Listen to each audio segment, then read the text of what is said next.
Ladies and gentlemen, we have with us today Lieutenant Colonel Rakesh Thayyil. He's an ex-Signals Corps officer, ex-NDA Charlie Squadron, and after having done his tenure with Army, he took PMR and has been a cybersecurity professional since last 4 or 5 years. He started with PricewaterhouseCoopers, which is a very well-known consultancy organization known as one of the big fours. And right now he heads cybersecurity for, again, one of the world's largest retailer and uh, e-commerce retailer, that's Flipkart, part of the Walmart group. We welcome you today to Value Talks, Rakesh. How are you doing? Hi, thanks, Vipul, and hi everyone. I hope everyone's doing well. Thank you for the welcome, Vipul. Right. So now, straight to the business of the day. Rakesh, you are in the core of signals, which in Air Force we have, Air Force and Navy have the communications. How did that help you in your transition when you were moving out of Forge, and specifically in your present role as a cybersecurity professional? Right. So I think the primary benefit that I had, none of the jobs which I did in the core of signals, but was a benefit I got. Right. Most of the cybersecurity jobs that I did in the Army were not my formal roles. It is something which I just volunteered on my own and did on my own. Right. I never had a cybersecurity posting while in the Army. Mhm. So, if I am to understand you correctly, that uh, the cybersecurity expertise which you developed was entirely on your own volition. You volunteered to do jobs which are related to cybersecurity, and that's how you transited into this particular domain. Right. Yeah. So, to rephrase the question, same question. You did not take an advantage which probably would have been available to you as a signals or an EME officer. I mean, a technical officer tends to have an advantage in the cybersecurity roles and in that particular job domain. So, uh, implication being that what would you in that case suggest for also the non-technical officers as to what they should be doing for moving into cybersecurity roles? So I think primarily the first requirement is interest, right? This is a tough field to be in. You can be expected to, uh, there are no timings when there are attacks happening or when there are breaches happening, right? So if you do not have the interest in this role, you cannot sustain it for long. I see a lot of people coming into cybersecurity just because they think it pays well, or it is a fancy place to be, or it's the exciting place, but they can't sustain for very long, right? And if you do not have the passion for this, you won't survive very long over here. Burnout rates are very high. That is the first requirement, right? Second requirement is a willingness and a keenness to learn. You will have technologies changing every 6 months, a year, 2 years. The attackers are 2 steps ahead of you.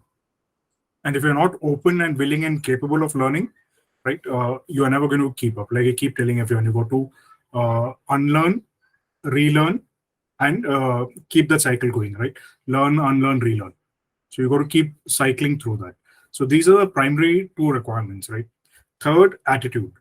You have to have a positive and a go getter attitude, because you got to get things done, whether you have the resources, whether you have the tools, whether you have the time or not, right? If you notice, I've not mentioned technical because it is not a primary requirement. If you do not have these three, you may be a PhD and you will not succeed. Well, and I'll be very frank, this technical non-technical is BS, which is only in the Army, right? Technical officers in the Army, 90% of them don't do anything technical. And forgive the technical officers who are here, but that's a fact, right? Only about 10% of officers may be actually doing what is technical as per what is in corporate. Technical officers and non-technical officers, 90% of the work is the same. So let's not differentiate between them. I know some non-technical officers who would make great cybersecurity folks, and I know many technical officers would suck at this, right? Okay. Yeah, so my point was that the officers who are from the non-technical branch, they should now, I mean, your assessment is an encouragement to them that if they have the right attitude, if they have a willingness to learn, and if they are willing to get work done, then they can be in this job. But this is a high pressure job. Only the lure of money or maybe some kind of a fancy idea is not going to sustain them, and there's a high burnout rate. Right. It won't, because see, like I said, it's there's a lot of pressure on you, right? And what we have to understand is most of us are not fit to go into technical roles, right? Whether you're from a technical arm or a non-technical arm, because you have not done the same thing for 20 years, right? Your compatriot in corporate who has been in a technical role for 20 years, he's only worked on technology.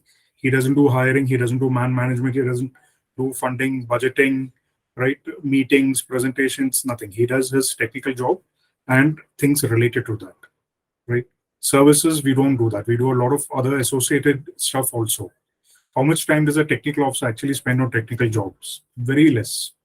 Even those who are posted in technical roles, they are still doing boards, they're still doing procurements, they're doing a lot of things, right? So you cannot compare a technical job in the services and a technical job outside.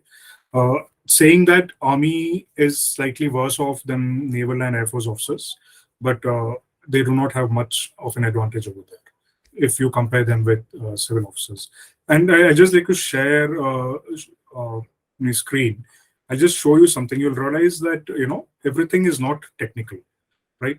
So if you see this over here, right, the various domains as per the US Department of Defense, security management is one of them, right? So when you talk about security management, it is the focus is more on management of security, and all of you have done this. Show me one services officer who has not done security management. You won't find anyone, right? Uh, if you see this, project management is one of the requirements for security management. CAPM is again project management. C-risk is only risk management, right? This is audit. All of us have done audit. PMP is project management. So we see security management is got technical. Yes, you need to understand what you're managing, right? Nothing which you can't learn. You don't need to have a BTech for that, right? You just need to have a keenness, inquisitiveness, and willingness to learn. I go and approach whoever can teach me. I have learned from interns. I have learned from people who are core technical, right? Who is the person who can teach me? I go to them and I learn. That is the approach which will help you, right? Security architecture is, again, you need to be totally technical. Security analysis is a mix of tech and non-tech. Defense op, again, right? Mix of tech and non-tech. Offensive operations, security engineering are technical roles. So if you see, there are a lot of places you can actually go and be a non-technical person. Now I'll just show you one more slide, right?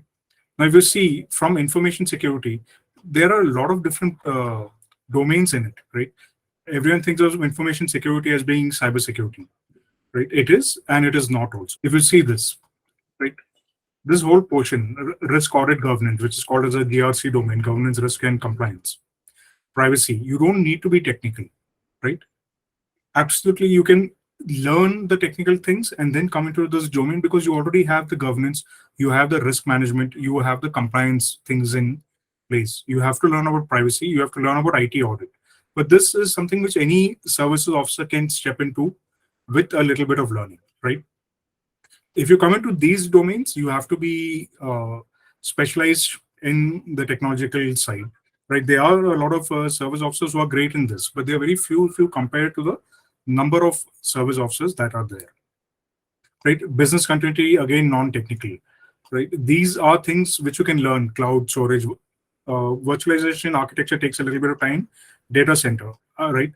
I know an infantry officer who's from ISKCON who is a cloud specialist. I know an infantry officer who is for Google Cloud. He is a specialist for cloud and security, right? So you don't need to be from a technical arm, and don't let that get you down, right? Okay, fine. So now the slide was very impressive, but it was also quite I'll share all this later because that is something you have to look at. It's a very big chart which I was trying to display. Yeah, so I mean, precisely what I was trying to say, that too many data points. Uh, would you be able to help the audience understand the basic minimum or the bare minimum certifications needed, so that, I mean, something you can recommend which helps them understand, upskill, and then transit into cybersecurity or a relevant field? Okay, so see, the first thing is that what you have to realize is certification will never get you a job, right? Certification will only get you an interview. That is it. Once a person comes for an interview, I really don't care whether they are 12th standard pass, BTech graduate, or a PhD, right? I don't care what their certification. I literally don't. That is primarily meant for the ATS, which is application tracking software, and for the HR. A cybersecurity professional doesn't look at those certifications. Right? We know it doesn't really matter. Where the certification matters is to keep you grounded on the job, right? You know what are the current trends, because all these certifications have a continuous learning requirement, right? I'm not answering your question, but I'm first setting the ground for that. So all of these certifications have a CPE, continuous professional education. You have to keep learning on your own, on the job, to maintain your certification. So you're forced to study, you're forced to learn, keep track of what is happening in the world out there, right? So that is where certification helps you. One. Second, it helps you understand what you're actually doing. You know, what we do on ground is not the ideal situation. What we do on ground is to keep things moving, right? It may be 20% of what we should actually be doing, right? The rest 80% we are doing what needs to be done. But if you have a certification, you understand what is it that you're actually supposed to be doing vis-a-vis what you are doing on ground, right? And the third advantage of having a certification, you show to your potential employers that you are committed to the domain, you are committed to learning, right? And it puts you across the ATS software, which have, if you see certain jobs, you have 3, 4, 500, 800 applicants in cybersecurity, right? How do you stand out? Your certifications. If you have a very high filter in the software, having 2 certifications and 2 as a filter will get you through. HR, if you see, mostly are not cybersecurity professionals. There are a few infosec guys who have moved into HR, but majority, 99% of them don't know. How do they decide whether this person meets the requirement or not? They look at the job description. CISSP, CISM hai, tick, tick, send it to the hiring manager, right? Even if there are 800 applications or there are 100 applications, end of the day, HR is going to send maybe 3 to 10, depending on the hiring manager. That's the number of resumes which gets sent. Now, answering what a certification you should have, it depends on which domain of cybersecurity you're targeting.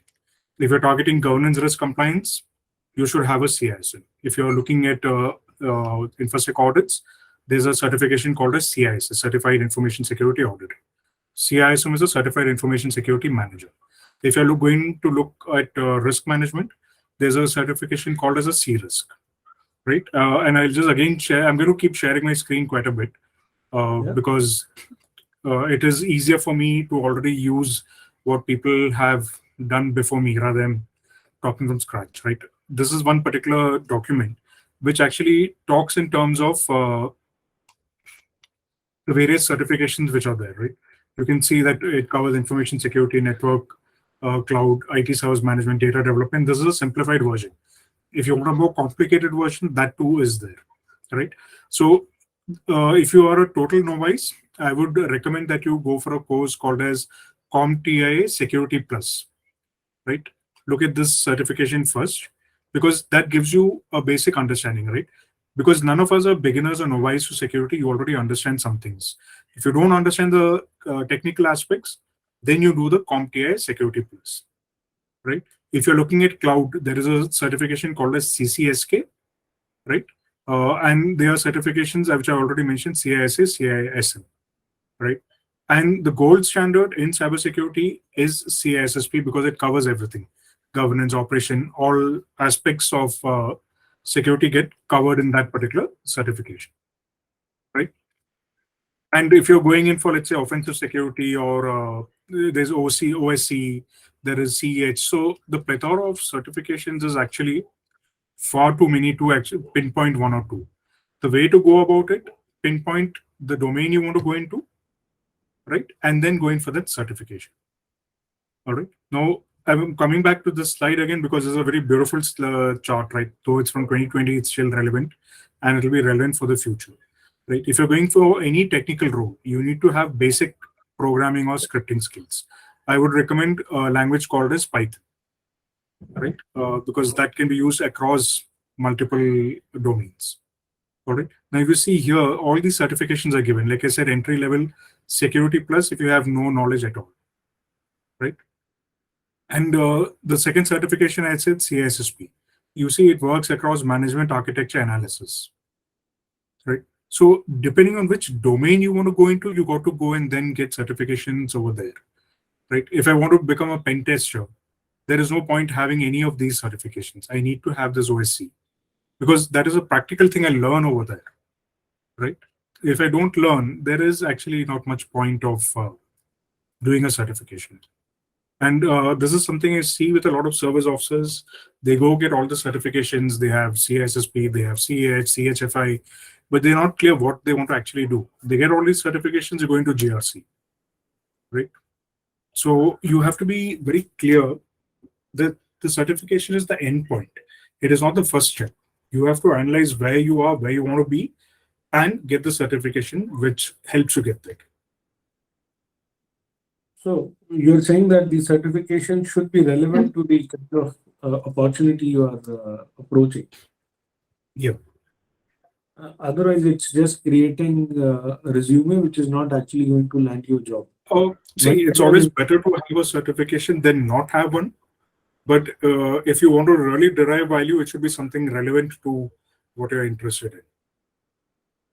It makes absolute sense. Moving on, okay. I'm not a cybersecurity or information security professional, but from a very lay perspective, I do understand that now everything is getting digitized.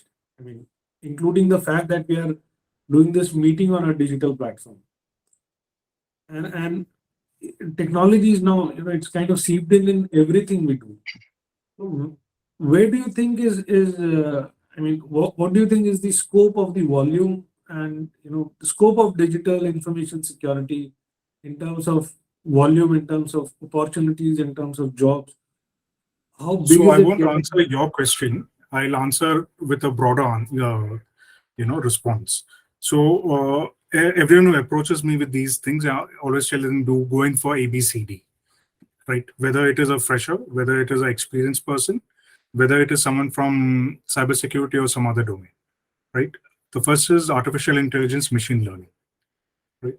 Second is blockchain, crypto, Web3. The third, C is cloud and cybersecurity. And D is for digital and data science. These are the domains of the future. I had a call, training call for our cybersecurity team about 2 weeks back, and I very clearly I told them this. I said, if you want to be a relevant cybersecurity professional 2 years down the line, in addition to your actual cybersecurity, you need to pick up definitely one or preferably two out of these domains which I've mentioned, right? So one thing you should always remember is you need to be a T-shaped professional. Nobody wants a generalist, nobody wants a specialist, right? What every hiring manager looks for is a T shape. What do I mean by T? It's literally this, the alphabet T, right? You need to have a core domain and you have got to have two supporting domains. So if I look at it from a high level, in cybersecurity is my core domain. I also have project management as my additional thing, right? I can also do IT infrastructure as a supporting thing. So I have a very broad level view of those two. If I look within cybersecurity, right, my current domain is what? It's data security, but I'm also good at audit. I'm also good at governance, risk, compliance, right? If I come into security itself, my current is again data security, but I can also do cloud security. All right. I can also do infrastructure security, network security. So you need to layer yourself like that. All right. And you have to find what fits you. There is no one size fits all. Right. So I know I'm giving very roundabout answers to every question you're asking, but it is how it is. That's a very right way of putting it. I made notes, especially the T type of specialization which you have mentioned. And so I would say yes. I mean, if those are the things which are going to be there in future, why not look at them? So from what you have told just now, the ABCD of it, AI and then going on to blockchain and the further. So what are the major industries and businesses which are now hiring the these professionals who specialize in these?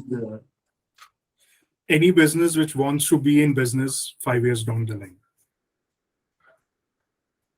Okay. If you could refine that. Every business, if they don't want to go and become bankrupt, if they want to continue as a going concern, if they want to actually continue doing business, they better get onto this bandwagon, right, of digital. And all of the industries will have this. You name an industry, it requires it. You name an industry which doesn't require digital, I'll tell you it's about to get extinguished. Mm-hmm. You name it. Waste management requires technology, right?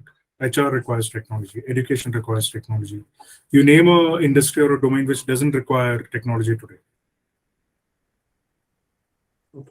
Fine. So to rephrase what you said, that the scope is just too wide for an officer to not understand that it is there everywhere. And then according to the kind of skill set they're able to develop and all, they'll be able to find a suitable role. So I would put it a little differently, Vipul. See, what happens is we go with a very short-term sort of approach, right? We get the short end of the stick.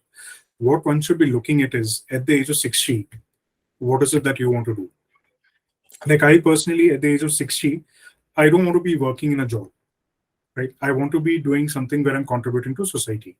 Now, in that case, I need to be holding certain skill sets where I can work independently, right? Could be as a consultant, could be running my own company, could be part-time, right? From there, I look back at what are the things that I like to actually do, right? And the 4 things which I identified, which I have right in front of my, on my wall, I still have it right now, right?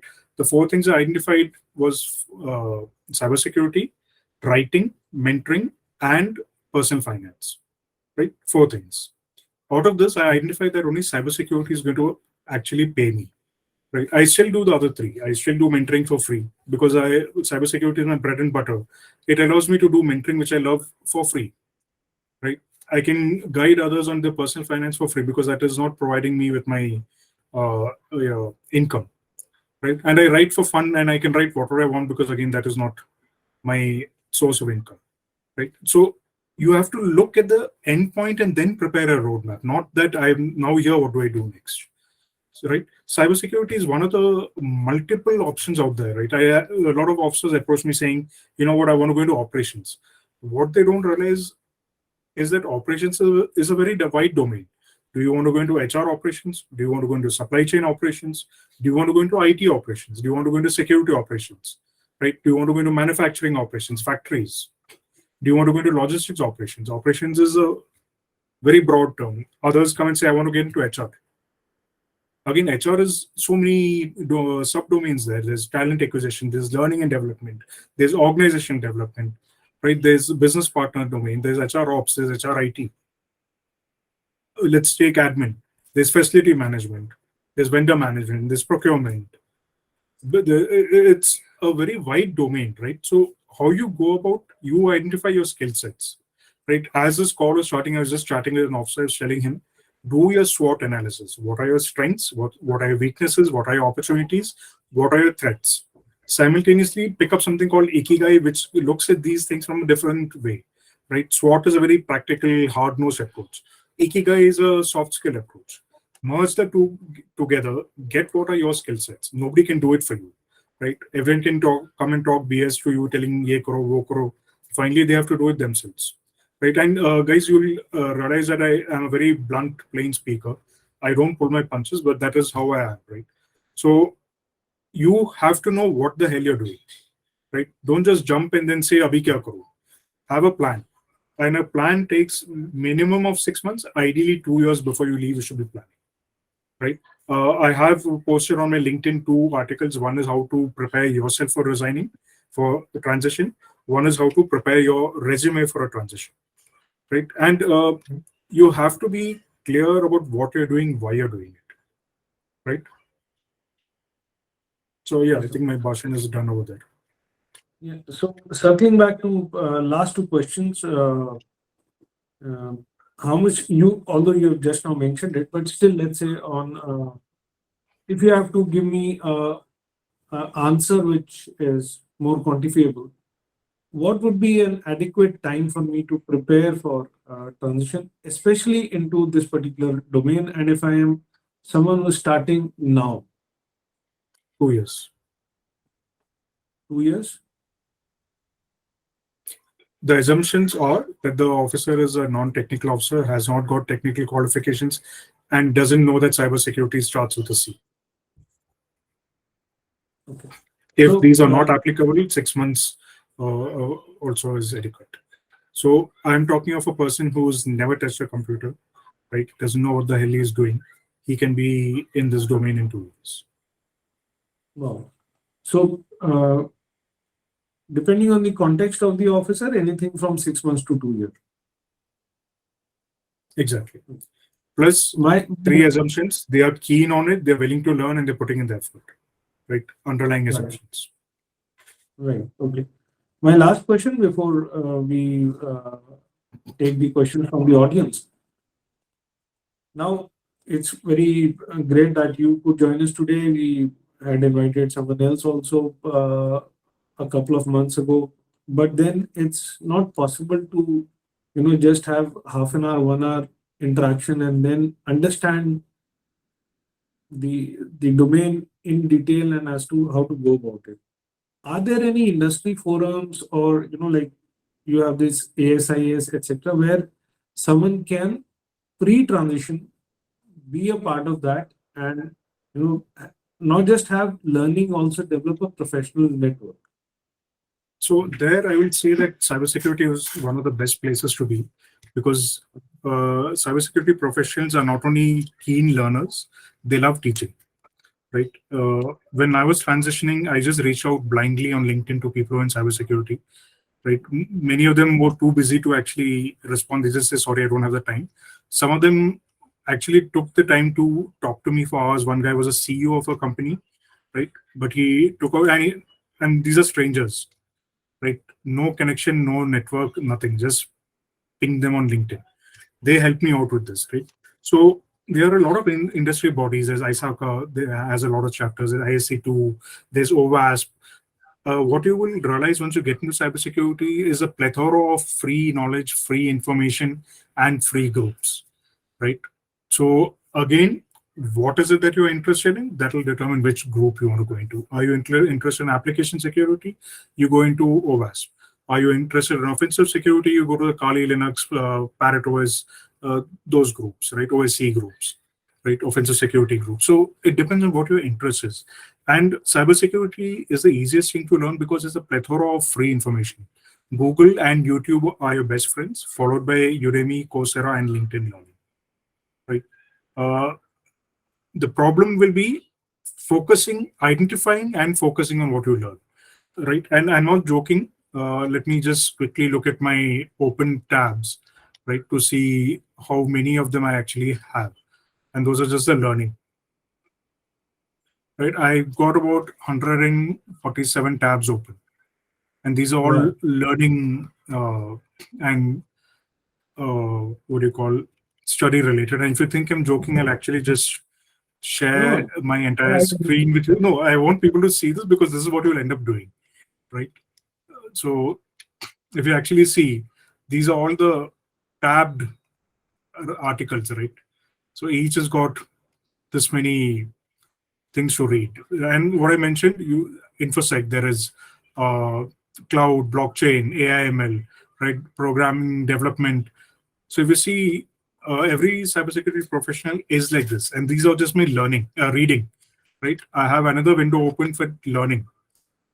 So if you see again, a lot many different domains are there, and if you cannot sustain the learning along with the working, cybersecurity is not the domain for you. Got that. Look, Rakesh, I am really grateful to you.